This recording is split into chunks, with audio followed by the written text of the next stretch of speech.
corruption allegations over her financial ties to her aunt and ousted Bangladesh Prime Minister Sheikh Hasina. Khaleda Zia's BNP demands Bangladesh hold general elections by the middle of 2025. Rejects Muhammad Yunus's proposal to delay polls until the end of this year or even push it to next year. India makes huge leap towards Atmanirbhar Bharat. Prime Minister Modi commissions 3 Navy frontline platforms.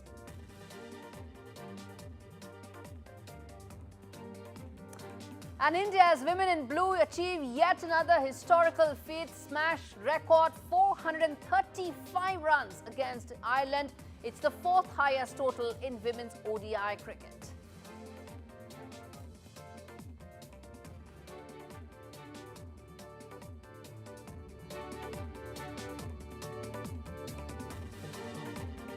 All right, our top story this evening is Singaporean president who is in India this week. It's marking a significant milestone in the 60th year of diplomatic ties between the two sides.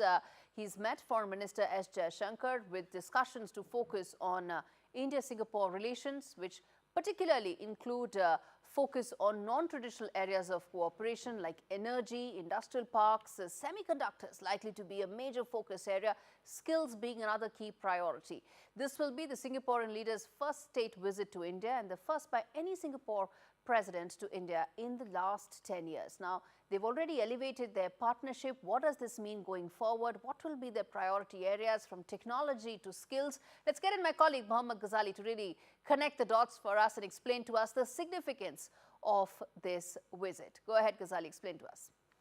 Singapore president is visiting for the next 3 days. He is here in India. He will be visiting Odisha. That is one part of the visit. But before moving to Odisha, he'll be meeting the president, the honorable prime minister. Today evening, his meeting with the external affairs minister is also scheduled. Now, why these meetings are very important? Because last year in September, when Prime Minister Modi visited Singapore, a lot of announcements were made. A lot of intention was being shown that perhaps Singapore is also very interested in investing in India. So you will see all those announcements being materialized when the Singapore's president here meets the Prime Minister. A joint statement is also expected to be issued. Besides that, the areas which you mentioned that may see a lot of cooperation would be in semiconductor. Also, India and Singapore are jointly holding and sort of skills development centers in India. One is running in Odisha, the others are running in 6 different states. So the Singapore president will also visit those centers to see the progress and how they are operating. Besides that, the digital payment initiative, which India or which is working in Singapore, has been inspired by India. So besides defense, energy and other sectors, semiconductor will be one area which will be under focus, because Prime Minister spoke that how Singapore will be the anchor of this entire semiconductor industry to officiate in India. So for that, Singapore's support will be needed. We also know that how it has been the leading contributor when it comes to FDI in India. So besides that, cultural connectivity between India and Singapore has been talked about. Just recently before his visit, one of the Singapore's minister had said that how Indian community in Singapore has been the top contributors when it comes to different areas or sectors there for its growth. So these connect, or these issues will certainly be discussed. And as you rightly pointed out, this is the first visit in the last 10 years by the president or head of the state of Singapore. So that itself carries a lot of weightage. All right, I appreciate you taking out the time to explain that to us in detail. Mohammad Ghazali giving us the details as far as Singapore president's visit. All right, let's get you the big questions that we are asking, or rather the big themes that we are putting out to our guests this evening as to the significance of Singapore president's visit. The first question is that will Singapore help bridge India's skill gap? Remember, skill is going to be a key priority and focus for the Singaporean president in this visit, and how much will this boost our skilling needs? The second question is, how will Singapore push in India's semiconductor mission? That's likely to be, in my opinion, the key theme between India and Singapore relationship over the next decade. It will be defined to a large extent by semiconductors. And the other is that, can Singapore help drive India's digital future? Technology, how much of it can it be? Which are the areas where technology collaboration is likely to really take off, where they could define it going forward? And that will be another key priority area. But remember, how can India, Singapore work to counter China is going to be another area that may come up. Remember, China is a very large investor in Singapore, and also 67% of Singaporeans are actually of Chinese descent. But the fact is, China matters in that region, and how much can it play out between India and Singapore is something that we're going to ask. And what's next in terms of India's Act East policy? Singapore sits at the cusp of India's Act East policy, and how will it take that forward is another key question that we'll put to our panelists joining me today. All right, let's get in Amitendu Patil, who's joining me as well, and Amitendu Palit, who's joining me from Delhi, and of course we have Manju Seth to talk to us about the significance of India-Singapore ties, and more importantly, where could they go from here? So from Manju Seth, let me start with you. Potential possibilities are there, but in your assessment, what do you think could be the overarching theme of India-Singapore ties going forward? As you very rightly mentioned, it's a strategic partnership which was established last year. It will be further strengthened, and this will cover the entire gamut of the relationship. And the key areas will be, I think, defense, security, and skills development, of course, and the digital aspect on both sides, the collaboration in the digital and digitalization. And of course, a very important, crucial is the semiconductor and chips manufacturing. I think there will be collaboration there because Singapore has some strengths there. We have some strengths there, but yes, it has to be. I think Singapore has more compared to us, a little more strength in that area, and together I think we can work together to increase the manufacturing establish manufacturing facilities in India. And I also feel that since this is the 60th year of our diplomatic relations, it will be a signal of the strong and very, very crucial relationship that we've had over the years. Our Act East, Singapore is a very important element, an important player in our Act East policy. And again, a sizable diaspora there. Okay. Hold your thought there, sir. Hold your thought there, ma'am. I want to get in Mr. Palit as well to talk about some of these priorities. Let's take them one by one. Mr. Palit, in your assessment, how important would be, let's say, semiconductors and skills, which could really be the overarching theme of the Singaporean president's visit this time? Thank you so much for inviting me onto the show, Gaurie. And in fact, you'd recall that when Prime Minister Modi was in Singapore around 4 months ago, and the comprehensive strategic partnership that was worked out at that point in time, it mentioned 4 themes, and you have brought up all the 4 themes out here, out of which semiconductor and skills are sizably important in terms of their immediate requirements and the way they have been progressing. I think with respect to semiconductors, there's a very interesting realization which has come across most countries of the world, that there's no country in the world which can claim to have complete proficiency in semiconductor supply chains. So when it comes to the chips, whether they are the legacy chips, which are of a somewhat older generation, or the advanced chips, nobody actually owns the majority of production, and to that extent can command a strategic influence by claiming to own the chips. Where India has come into the story is kind of as a late starter. Today we see India at a point in time where India is beginning to figure prominently in the supply chain of semiconductors, but more towards the lower end. Most of the semiconductor functioning in India right now is in the assembly, testing, and packaging segment. But there are some research and development functions which are coming in. I think where Singapore is aiming to come in the India story is somewhat in the middle level of the game, which is in the establishment of fabrication units, which will be bringing out these chips for their eventual amalgamation into the devices and the civilian and non-civilian purposes for which they are used. It's a very vital role. It's a very vital role simply because of the fact that India is aspiring to become a global semiconductor hub in the next 5 to 10 years. And with that objective in mind, India needs to collaborate effectively and strategically with countries at various levels. So, for example, there's a collaboration with the United States that is going on. There's a collaboration with Taiwan that is going on, and there's a collaboration with Singapore that's going on. Hold your thought there, sir. Hold your thought. I'm going to come to that the semiconductor bit as well in greater detail. But there's another aspect that I want to touch upon, which is that, we're talking about the economic ties, we're talking about business ties. What about the political aspect of this relationship, the geopolitical dimensions of this? We've talked about the geo-economic part of it, the geotech part of it, but there's the geopolitical aspect of this, isn't it, Manju Seth?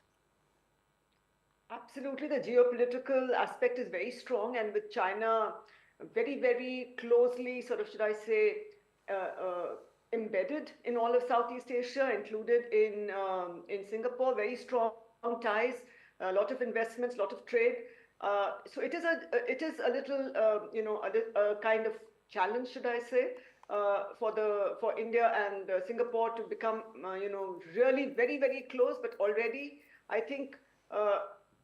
Over the years, if you see, though China has always been active in Southeast Asia and Singapore, even then, we've had fairly robust ties with most countries in Southeast Asia, and including with Singapore. With Singapore, it's always been a very good relationship, and I think the geopolitical aspect is important because the leaders there have always looked at India in a positive way over the years, and we've had very good relationships. In all sectors, of course, in education and other in trade.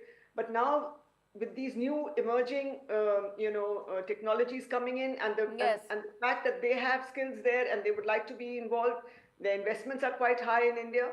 So we can work together on innovation, on manufacturing, and very rightly, semiconductors and chips are the future.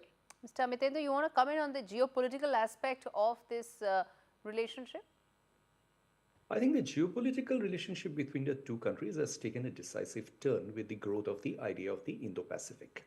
Now, when we look at this construct, and if you look back in the past, the primary regional concept was the APEC, the Asia Pacific Economic Cooperation.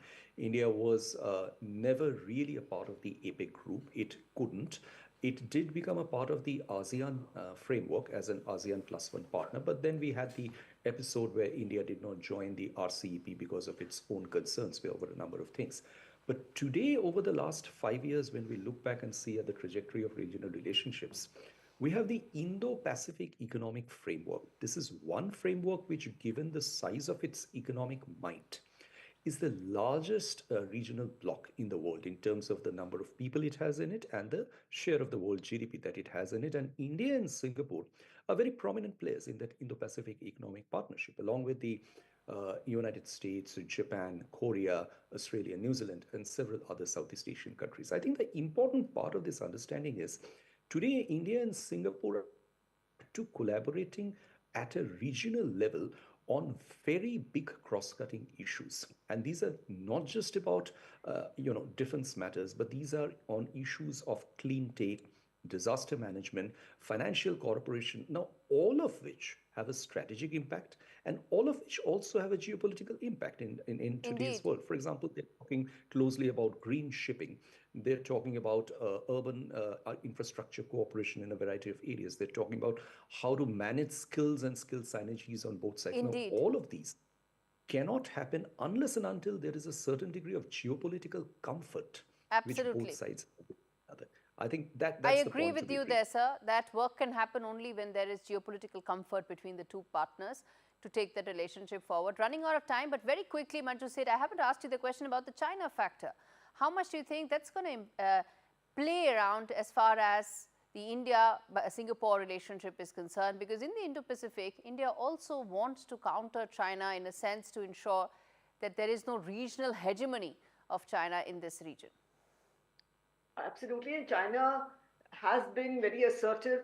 It has been very, very active in ensuring that its writ runs especially in the South China Sea and in the Indo-Pacific. And I think for Singapore, they have managed to balance, I think, over the years, a very good balance between their relationship with China, with India. And I think Singapore will continue to do that. And I think we can depend on Singapore as a friend of India. All right, I'll leave it there. Thank you so much, both of you, for joining me on this edition of India Global. And on that note, we slip into a very short break. We come back on the other side with a big boost to Indian Navy. 3 warships have been commissioned. What does this mean? Why it is so significant? And what does this mean for the Atmanirbhar Bharat push? We come back and decode. Stay with us.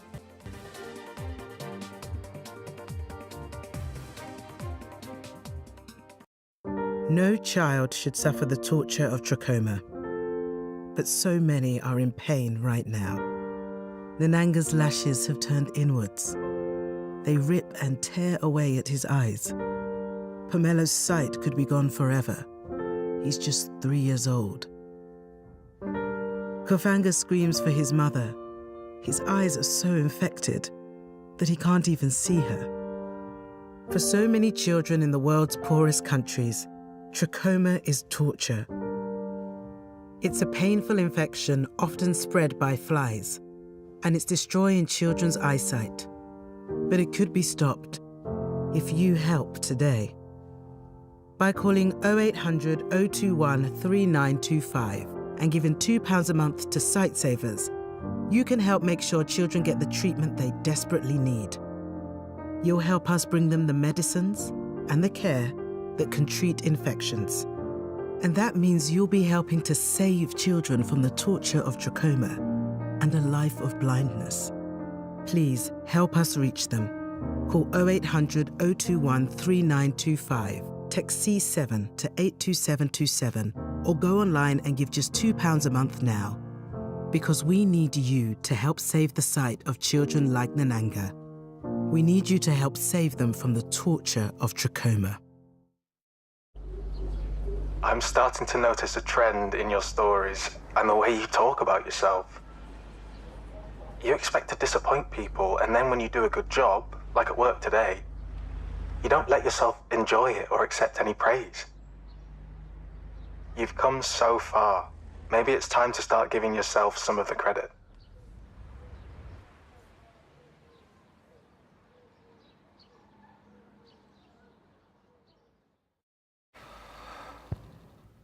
It's gonna take a lot to drag me away from you. There's nothing that 100 men or more could ever do. Down in Africa. Liam transferred all his outstanding balances to his Barclaycard, giving him 0% interest on all his surprises for Sarah. What you buy is your business. Helping you pay less interest is ours. Barclaycard. Make money work for you.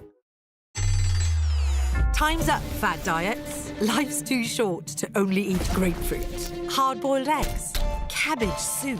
Ugh. Ditch the diet shakes, measuring tapes, and vibrating plates, and break free from fad diets with Voi. With its combination of clinically proven medication, personalised health app, and one-to-one coaching, join the weight loss revolution today at joinvoi.com.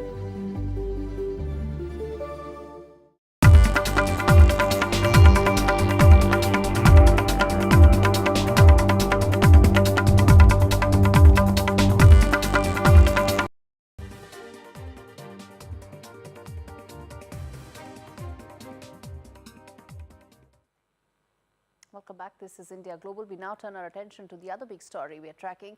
Prime Minister Modi commissioned 3 frontline naval combatants today at Mumbai's naval dockyard. These inductions aim to bolster India's maritime capabilities and underscore the nation's commitment to self-reliance in defense manufacturing. The PM also highlighted that this is the first time that 3 different kinds of made-in-India combatants have been inducted into the Indian Navy. That in itself highlights its significance and leap that India has taken in this space. Listen in to Prime Minister Modi on that. साथियों, आज भारत पूरे विश्व और खासकर global south में एक भरोसेमंद और जिम्मेदार साथी के रूप में पहचाना जा रहा है। इंडियन ओशन रीजन में भारत की उपस्थिति, भारत का सामर्थ्य एक बहुत बड़ा आधार है। साथियों, पिछले 10 साल में जिस तरह भारत की तीनों सेनाओं ने आत्मनिर्भरता के मंत्र को अपनाया है, वो बहुत ही सराहनीय है। हमारी सेनाओं ने 5000 से ज्यादा ऐसे साजो सामान और उपकरणों की लिस्ट तैयार की है जो अब वो विदेशों से नहीं मंगाएगी। All right, shifting focus now. Meta has apologized for Mark Zuckerberg's comment about the NDA losing the 2024 Lok Sabha elections. This comes after IT Minister Ashwini Vaishnav fact-checked Zuckerberg on social media. Meta responded to Ashwini Vaishnav's post where he called Mark Zuckerberg's comments on Indian election disappointing. Meta termed Mark's comments on India's loss an inadvertent error and went on to highlight India's importance to the company. Remember, the apology comes after Meta was summoned by the Parliamentary Standing Committee on IT on grounds of spreading misinformation. South Korea's impeached President Yoon Suk-yeol was arrested and is set to face questioning over his controversial declaration of martial law last month, as per the anti-corruption investigators. The arrest ended an early morning standoff outside his official residence in Seoul, and despite his arrest, Yoon remained defiant, stating that he agreed to cooperate with authorities to avoid bloodshed. He also claimed that the rule of law had completely collapsed following his detention, adding to the political turmoil that has raised concerns both domestically and internationally. His arrest makes him the first sitting president in South Korea's history to be detained. Listen to what Yoon had said before being arrested. 저는 오늘 이들이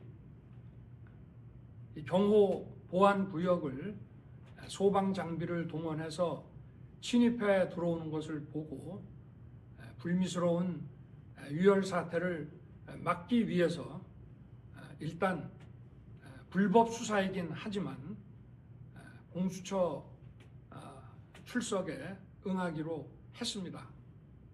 그러나 제가 이 공수처의 수사를 인정하는 것은 아닙니다. Turning to Sri Lanka, where the Sri Lankan President Anura Kumara Dissanayake held talks with Chinese leader Xi Jinping today, a month after visiting India on his first overseas trip since winning the elections in September last year. While several deals are expected to be signed during the visit, the issues in focus include permitting Chinese research vehicles regarded as spy ships by India. Sri Lanka's debt commitments to China, stated to be Colombo's largest creditor, and expansion of the investments under BRI are also likely to feature prominently. In New Delhi last month, Dissanayake met Prime Minister Modi and said he would not allow Sri Lanka to be used in a manner that is detrimental to the interests of India. Indian women set a new benchmark in one-day international cricket by recording their highest ever total in the format, barred by centuries from Pratika Rawal as well as skipper Smriti Mandhana. India crossed the 370-run mark in the 42nd over of the third ODI against Ireland in Rajkot, rewriting their previous record. India posted a mammoth 435 for 5 in their allotted 50 overs, surpassing all previous team totals by both Indian men and women's team in ODIs. This monumental feat overshadowed the Indian men's highest score of 418 for 5 that they achieved against the West Indies in Indore in 2011.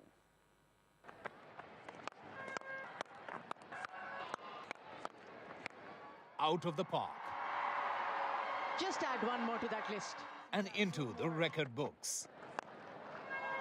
But that's how she bats. Indian women's cricket team creating history. 6 to end the over. Scoring their highest ever ODI total against Ireland. The team smashed 435 runs for 5 wickets in 50 overs, breaking their previous record, which they created just a few days ago. 400 comes up for the first time for Indian WODIs. And entering the 400-run club in women's ODIs. India finished at 435 for 5. Smriti Mandhana led the charge, hitting the fastest women's ODI 100 by an Indian. An innings of poise and ruthless aggression. Fastest ever 100 for India, coming from Smriti Mandhana. Pratika Rawal also scored her maiden century. ODI 100, Pratika Rawal, a superstar in the making. Making her a standout star. Pratika, playing in just her 5th ODI, went toe-to-toe with the Indian captain. Another 4. This record-breaking win is part of India's dominant performance in the 3-match series against Ireland. This time, leg side. The team's impressive performance has sent a strong message to the cricketing world. Another aerial shot. India will now be hoping to convert this success into an ICC trophy win. 150 comes up for Pratika. Something that the team has fallen short of time and again in the recent past. Bureau Report, NDTV. Again. Goes over mid-off this time. We slip into a very short break. We come back on the other side with the other big story that we are tracking. Sheikh Hasina's knees under scrutiny in the UK. What does it mean going forward? We come back and decode. Stay with us.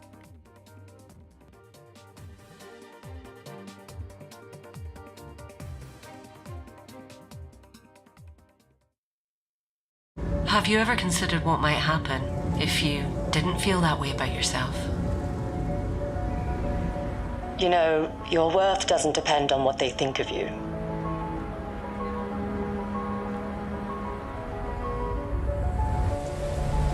You've come so far. Maybe it's time to start giving yourself some of the credit.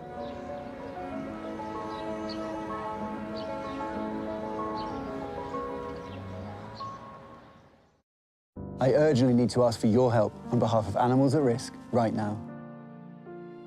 With the pandemic came a surge in pet ownership. And sadly, we're now seeing a serious rise in neglect, cruelty, and abuse. Our services are being stretched to the limit.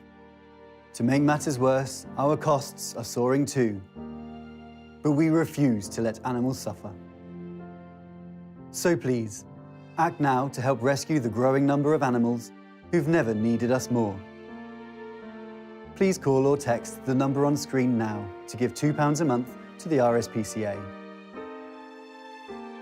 In one of the toughest times we have ever experienced, your gift will make all the difference to animals. You could help provide more life-saving treatment, food, shelter, and the loving care that many have never known. We know there are millions of you who, like us, care deeply and won't stand by while animals are suffering. We have to reach those trapped in a life of abuse and neglect before it's too late. Because for many, the RSPCA is their only hope. But we can only come to the rescue with the support of people like you. So please, will you help us be there no matter what? Call 0800 313 4392 or text RSPCA to 78866 to start your monthly gift today. Thank you. Time's up, fad diets. Life's too short to only eat grapefruit. Hard-boiled eggs. Cabbage soup. Ugh. Ditch the diet shakes, measuring tapes, and vibrating plates. And break free from fad diets with Voi. With its combination of clinically proven medication, personalised health app, and one-to-one coaching, join the weight loss revolution today at joinvoi.com.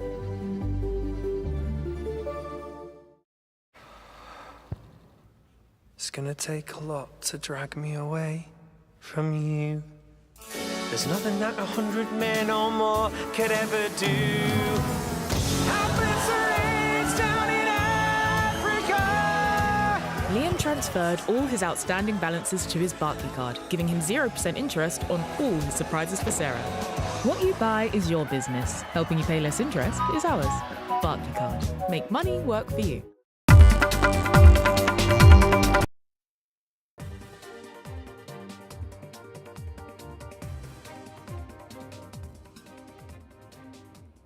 Welcome back. You're watching India Global. We now turn our attention to the other big story that we are tracking. In a stunning development, UK Treasury Minister Siddiq has resigned under intense pressure amidst growing investigations into corruption linked to her family ties with Bangladesh's ousted Prime Minister Sheikh Hasina. Siddiq, named in a major probe over alleged embezzlement and controversial deals, stepped down as questions surrounding her actions continue to escalate. This report tells you the story in greater detail. In a dramatic turn of events, UK Treasury Minister Siddiq has resigned amid growing pressure over a series of corruption investigations linked to her family's ties with Bangladesh's ousted Prime Minister Sheikh Hasina. She has been named in an investigation into claims her family embezzled up to £3.9 billion from infrastructure spending in Bangladesh. Siddiq, the Labour MP from Hampstead and Highgate, had referred herself to the UK Standards Advisor after questions arose about her aunt's involvement in corruption scandals in Bangladesh. Though the investigation found no evidence of wrongdoing, Sir Laurie Magnus criticized Siddiq for not being more cautious with the family's connections. Despite Sir Laurie's conclusion that Siddiq acted with no ill intent, the mounting scrutiny proved too much. In a statement, Siddiq insisted her resignation would prevent distractions for the government, but also firmly denied any wrongdoing. As Bangladesh presses forward with a criminal investigation, Siddiq's position has become untenable. The allegations extend beyond UK properties linked to Siddiq's aunt allies, which claims that Siddiq facilitated a controversial deal with Russia in 2013. Though she denies any official involvement, the investigation with Bangladesh continues to unfold. With questions of corruption swirling, the resignation marks the end of Siddiq's tenure as Treasury Minister, but the investigation into her family's ties to Bangladesh's political elite is far from over. All right, staying with Bangladesh, another important story coming in where pressure seems to be mounting on Bangladesh's interim chief, which is Muhammad Yunus, where former Prime Minister Khaleda is now asking, and her Bangladesh Nationalist Party has stepped up pressure on Muhammad Yunus's interim government to hold the parliamentary elections. Remember, there's still no word specifically on when the elections will be held. But Khaleda is saying they should be held latest by July or August this year. The Yunus government installed in August last year, primarily to hold the parliamentary election, has yet to commit to a deadline to hold these elections, stating that the country's democratic institutions must be reformed before polls can actually be held. Reports earlier suggested that the Yunus government is looking at a time frame that may delay the parliamentary election until next year, early next year. Meanwhile, the Yunus government continues to target ousted Prime Minister Sheikh Hasina and her family and continues to demand that India extradite her and pressuring, of course, and the pressure that finally led to Siddiq resigning in the UK as well. The Bangladesh Supreme Court, meanwhile, has acquitted former Prime Minister and chairperson of BNP Khaleda Zia in a corruption case, overturning the High Court's earlier 10-year prison sentence. So this gives you what really is happening in Bangladesh right now, the political landscape, how it's unfolding in Bangladesh. And that's the key question that we are putting out to my panelists today. And the questions that I'm going to put is about how can elections and when should elections actually happen? The first question is that pressure mounts on Yunus. Will he relent? Remember, he's an unelected interim leader. How long will he stay before he actually ensures that elections take place? That's the first question. The second key question is, will interim government allow all parties to contest? Remember, the one big thing that everybody is saying is that Awami League may not be allowed at all. And will that then be another sham election that Bangladesh will hold? That's the second key question. The third important part we are asking is, who could be Bangladesh's next leader? Who could really emerge out of the turmoil that Bangladesh is actually facing right now? Will it be somebody from the BNP? Will it be somebody from the Jamaat? Who knows? Or will it be Muhammad Yunus also staying on in some other role? And the last question that we are asking is that will Yunus actually hold free and fair elections? That's the big question. Elections can happen, but what is the sanctity of that entire electoral process? Let's put that questions to the panelists joining me. Manju Seth joins me, and we also have Ali Ahmed Mabroor, who's a senior journalist, joining me from Bangladesh. Thank you so much, both of you, for taking out the time. And let me start with you, Ali, as things stand right now, the clamor to hold an election is only growing. And it was earlier only pockets and people in Bangladesh, but now it's the largest opposition party, the BNP, also saying that hold the elections in the summer of 2025. How long do you think Mr. Muhammad Yunus will delay this before he finally decides that elections must happen? Okay. First of all, thank you so much, NDTV and all your audiences and the honorable guest. Let me clarify first that BNP, Bangladesh Nationalist Party, actually is looking for early election. And according to them, a political government, if a political government is elected, then Bangladesh will face more stability and peace. And they think that a political government can control the situation even better than the incumbent interim government. But the fact is, apart from BNP, there are some other stakeholders who are holding different views. Let me clarify first that, as you know, that Yunus-led government has formed several commissions seeking necessary reforms in the election procedures and other structures to facilitate a free, fair, and credible election. So one of the commissions are working with local government structural reforms, and the chairman of this commission, Professor Mr. Tofal, he actually, day before yesterday, he recommended for holding local government election first, even before the national election. This is one point. Another one is the university students who have actually taken part in the last movement. They are calling for university level election like DAKSU, Dhaka University Central Student Union election.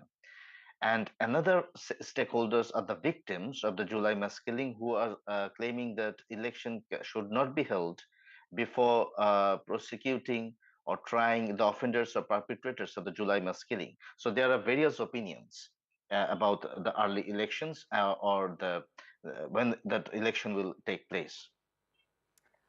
Okay, so there can be different opinions about it, but the fact is that Bangladesh was a successful democratic country as far as Islamic nations are concerned.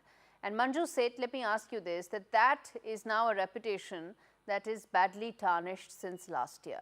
How soon do you see the return to elections? Because now there's clamor growing from within Bangladesh's main political outfits. Manju Seth. Actually, this. I think as Mr. Ali mentioned, there are different stakeholders, there are different people asking for different views. But the fact is that this was meant to be an interim government. I think we should not forget that, irrespective of, and its mandate was to hold elections. So I think from that point of view, it is absolutely necessary that elections be held at the earliest.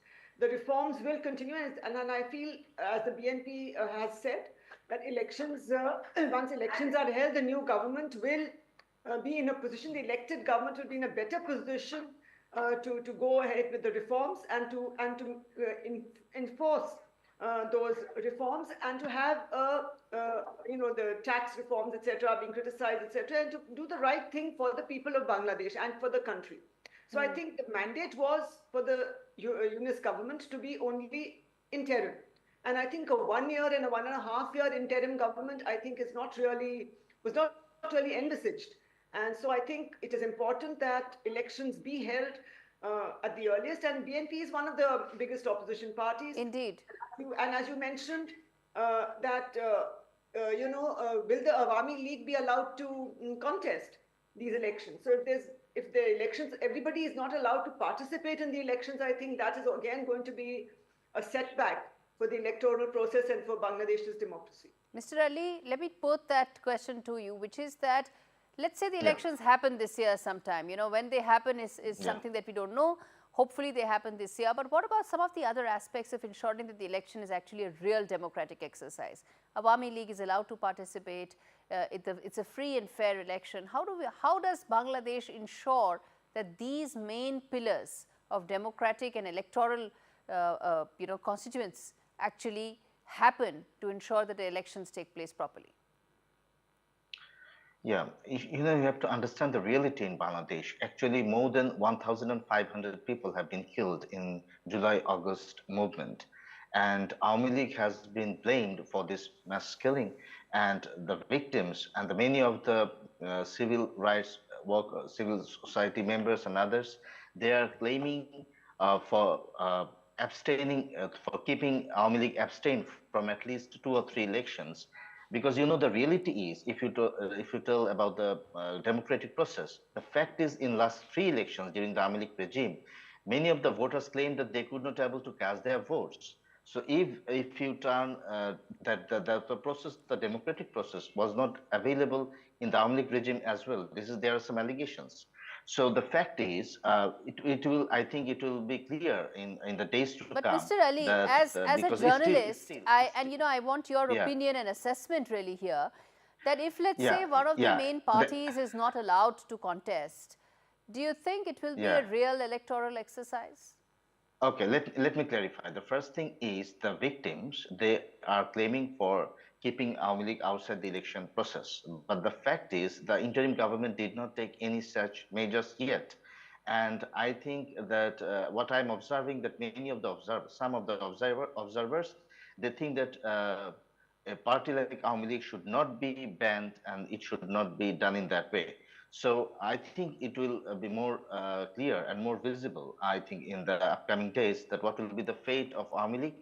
And I think it is too early to comment that whether Awami League will not be allowed to take part in next election. Okay, Manju said you wanted to comment on that part, yeah.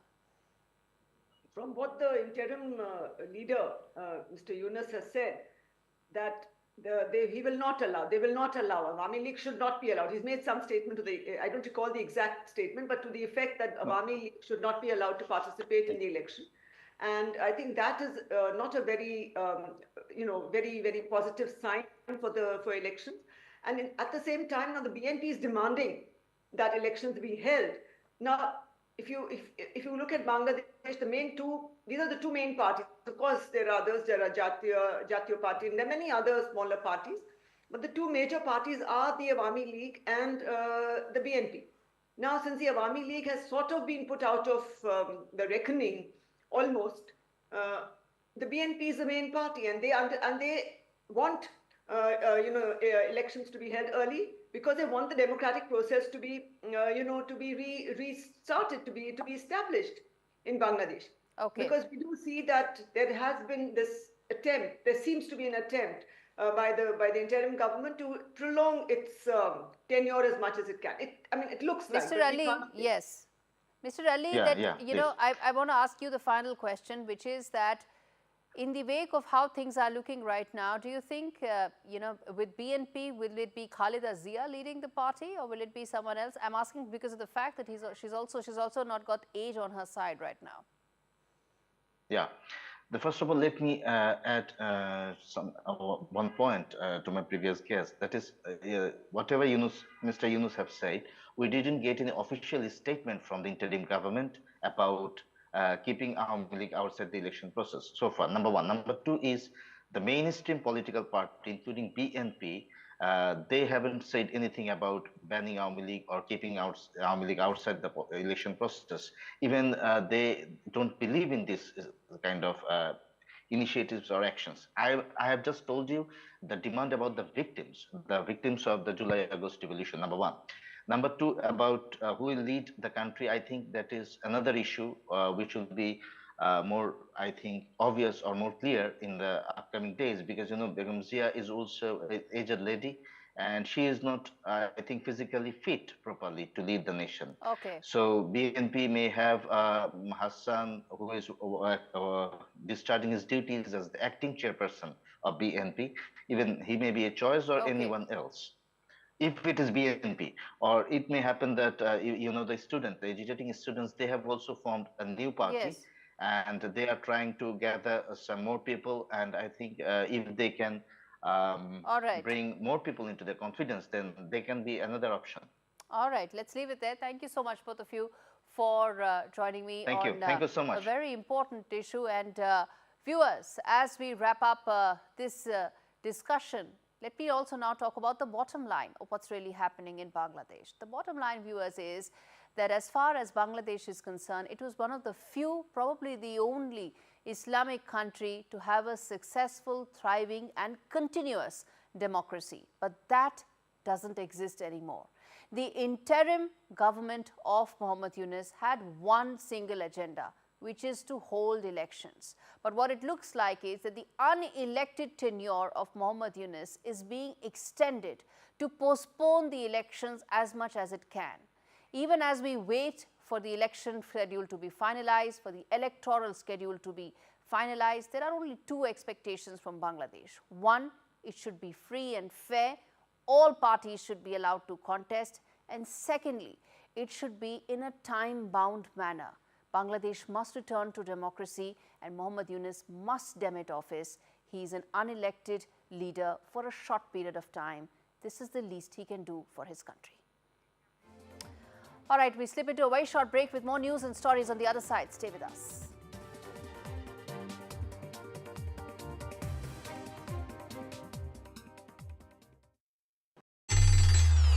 Time's up, fad diets. Life's too short to only eat grapefruit. Hard-boiled eggs. Cabbage soup. Ugh. Ditch the diet shakes, measuring tapes, and vibrating plates. And break free from fad diets with Voi. With its combination of clinically proven medication, personalised health app, and one-to-one coaching, join the weight loss revolution today at joinvoi.com. Our first year as a family flew by. And now, I want to make sure he'll be financially protected for all his birthdays to come. That's why I'm calling Smart Insurance. Hi, how can I help? Hi, I'd like a quick quote for family life insurance. OK, you can choose a benefit amount up to £750,000 depending on your age. That's great. If you're a UK resident aged 18 to 64, you can apply with just a few health and lifestyle questions. For £250,000 of cover, the price starts at just £14.77 a month. That's less than I thought. And could help my wife pay off the mortgage. And with our Smart Family Guarantee, you'll have peace of mind. That's good to know. You'll also receive a 100% advance in the event of terminal illness and 10% cashback on your first year's premiums. That's the Smart Cashback. Plus, you get your choice of a £125 gift card. Protect the life you've built the smart way. To get a free quote today, call our specialist UK team on 0808 141 5855 or visit smartinsurance.co.uk. Hello. How was Iceland? It was good, I guess. Had a few issues here and there. Didn't you check Brighton? No, the sun wasn't bright at all. Iceland, you know. Wait, you don't know Brighton? They must have missed out on some seamless visa assistance. Plus extra baggage allowance and 24/7 customer support. I mean, there's a reason they're rated excellent on Trustpilot. Brighton Travel, making travel brighter. Now I'm retired, I can spend more time with my grandson. I'm proud of him and want to help any way I can. Which reminds me. Welcome to British Seniors, the UK's #1 rated provider of over 50s life insurance. Hi, I'd like a quick quote. No problem. We're proud to offer our seniors lifetime guarantee. With 100% of claims having been paid, we guarantee your premiums will never go up and that you'll speak to one of our specialists in the UK. Well, that's good to know. UK residents aged 50 to 80 are guaranteed to be accepted. Depending on your age, your loved ones can get a cash payout up to £10,000. And that money can help with my funeral costs or even be used as a gift. I'll do it. Plus, when you sign up, you'll receive a £135 gift card and free 24/7 GP advice and health services. Thanks, Mum, for everything. Be proud to protect your loved ones with British Seniors. To get a free quote today, call our UK team on 0800 158 552 or visit britishseniors.co.uk.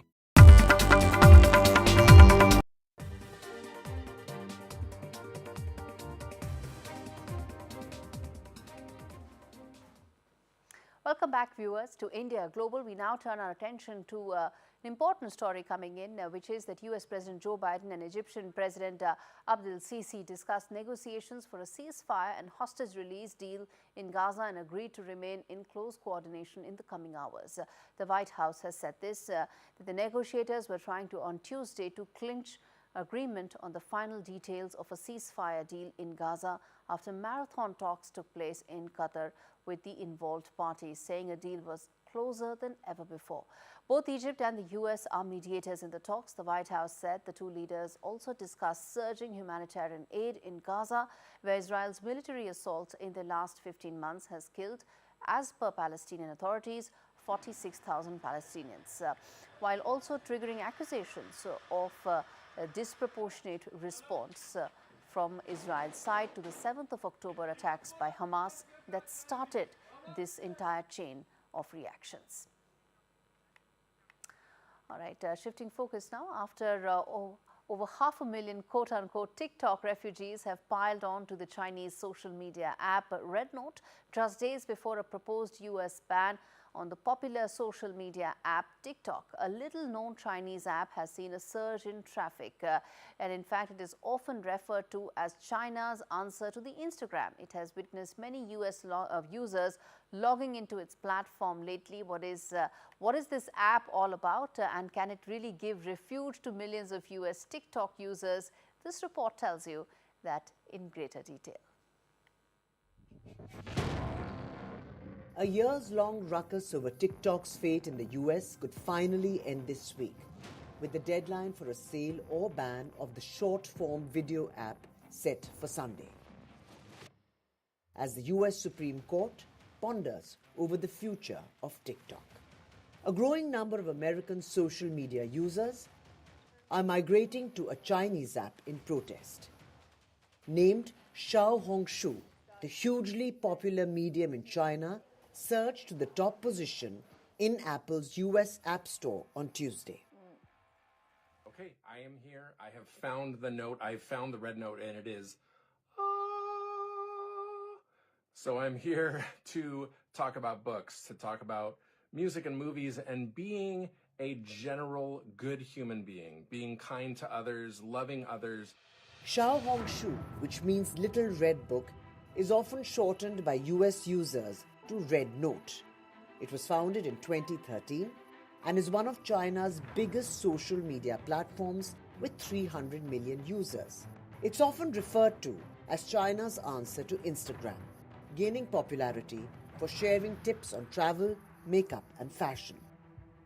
But like most apps and internet services in China, Red Note is subject to censorship. Platforms typically enforce censorship by deleting content that Beijing considers politically sensitive. Chinese users have warned the new users not to discuss anything considered politically sensitive, as they may get censored.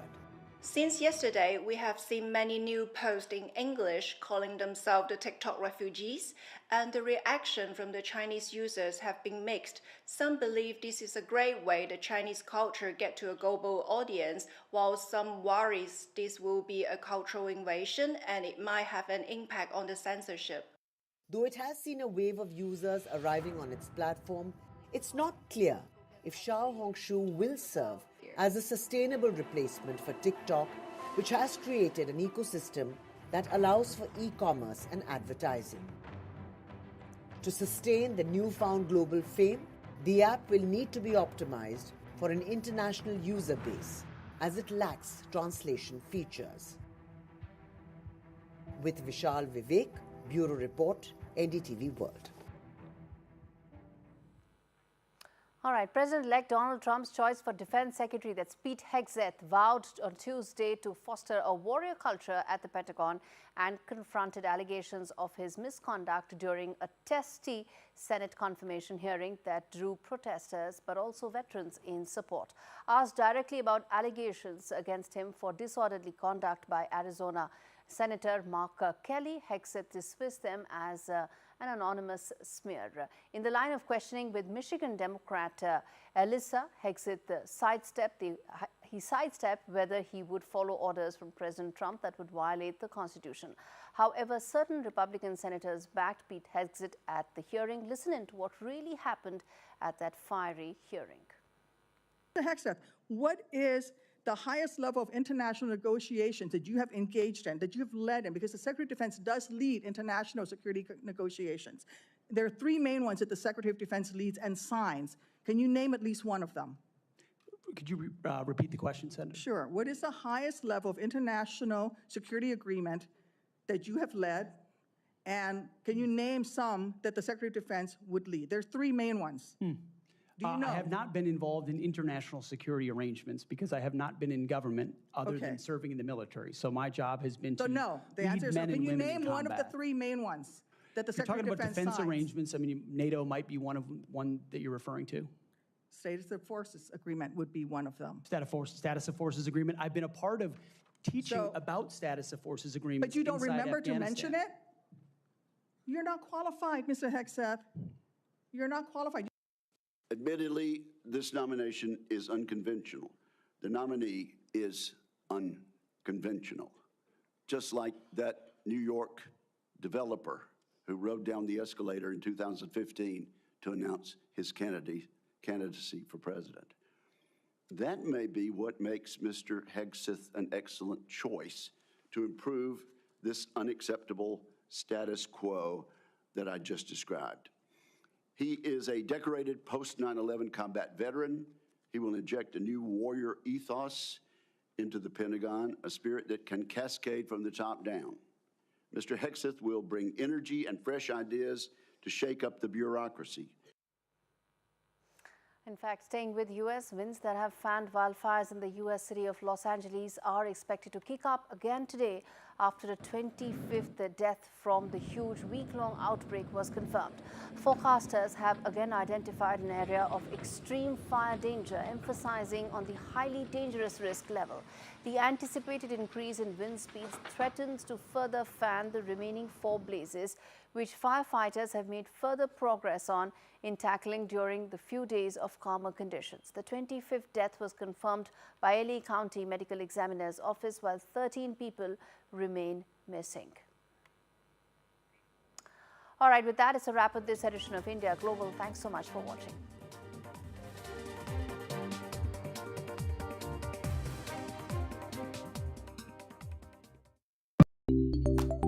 Sticking to your resolutions is hard. But at Tesco Mobile, our deals always keep their word. Get a 60 gig SIM for just £13 a month with Club Card prices, plus £20 worth of Club Card points. Better still, that price is frozen for 2 years. That's a resolution you can rely on. It pays to be connected. Search Tesco Mobile. Every little helps. With retirement round the corner, I want to spend more time with my family, which reminds me. Welcome to British Seniors, the UK's #1 rated provider of over 50s life insurance. We're proud to offer our seniors lifetime guarantee. With 100% of claims having been paid, we guarantee your premiums will never go up and that you'll speak to one of our specialists in the UK. Plus, when you sign up, you'll receive a £135 gift card. Be proud to protect your loved ones with British Seniors. To get a free quote today, call our UK team or visit britishseniors.co.uk. Time's up, fad diets. Life's too short to only eat grapefruit. Hard-boiled eggs. Cabbage soup. Ugh. Ditch the diet shakes, measuring tapes, and vibrating plates. And break free from fad diets with Voi. With its combination of clinically proven medication, personalised health app, and one-to-one coaching, join the weight loss revolution today at joinvoi.com. Sadly, animal cruelty has reached an appalling high. It's the worst animal rescue emergency in our recent history, and we urgently need your help. The RSPCA is the only charity in England and Wales dedicated to animals of every kind. Without us, those facing serious abuse and neglect would simply not be saved. Like you, we can't bear to think of them suffering. That's why, despite the high numbers, we must reach them before it's too late. If you can help us carry on this vital work with a monthly gift, please call or text the number on screen now. Anything you can give would help so much. It'll help us answer more calls. It'll help us rescue more animals in danger and help provide them with the urgent medical treatment, food and loving care they need. I promise we will never give up trying to save every animal we can, but we need your help now more than ever. I can assure you, your gift will help save animals' lives every day. Please call 0800 234 6025, text SAVE to 78866, or visit our website to start your monthly donation today. Thank you. Time's up, fad diets. Life's too short to only eat grapefruit. Hard-boiled eggs. Cabbage soup. Ugh. Ditch the diet shakes, measuring tapes, and vibrating plates. And break free from fad diets with Voi. With its combination of clinically proven medication, personalised health app, and one-to-one coaching, join the weight loss revolution today at joinvoi.com.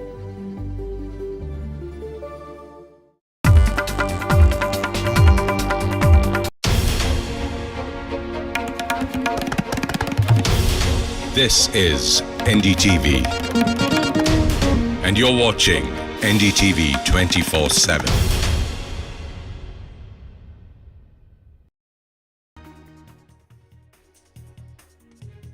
Hello and welcome to the Southern View. I'm Veera Raghav, and lots lined up on the show like always this evening, including a special focus on the Jallikattu in Tamil Nadu. But first, let's take you through the headlines we're tracking this hour. Muda troubles continue for Siddaramaiah. The Karnataka High Court asks the Lokayukta to resume probe into the Muda case against the Chief Minister, asks for a report from the Lokayukta on the 27th of January.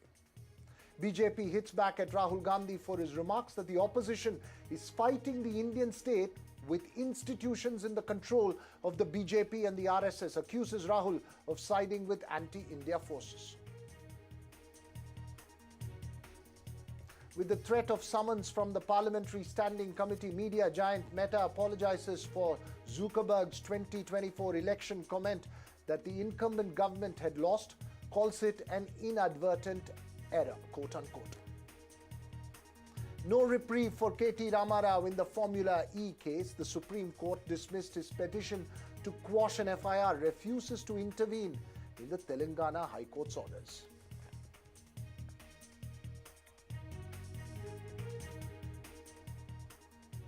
Well, first up this evening, no reprieve for Karnataka Chief Minister Siddaramaiah in the Muda land allotment case as the Karnataka High Court vacated a stay on investigations into the case against the Chief Minister by the Lokayukta.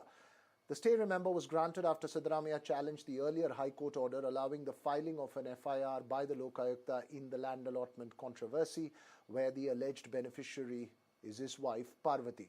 Justice M. Nagaprasanna directed the Lokayukta to resume the probe and submit a progress report on the 27th of January. The petitioner in the case had also raised concerns over an impartial probe by the Lokayukta and an alleged surprise visit by a committee of IAS officers. But the Chief Minister's lawyers dismissed those concerns and argued that the committee's actions were in line with the court's orders. The Muda controversy remains a worry for the Congress and the Chief Minister. Joining me for a quick overview of the political implications, senior journalist B.S. Arun. Arun, really, the focus on Muda, this is perhaps a reminder, hasn't gone away as yet. It is one of the most closely politically watched cases, both within the Congress and from the opposition's point of view. Absolutely. In fact, today's, the court observations, the ruling by the court has sort of deepened the investigation. It's a strong message from the court. It has wider political and legal implications for not just Siddaramaiah, but for the Congress party as well as the state government. This also means that the investigation will be monitored closely by the court, by the High Court, because it has already asked the Lokayukta to submit the report on what has happened so far in its investigation. So this amounts to adding pressure on Siddaramaiah legally and politically, and also this will widen the investigation. This will also bring into sharp focus the conduct of the public servants in the state government, in the Muda. So that's why for the entire administration of Siddaramaiah, for those officials who sort of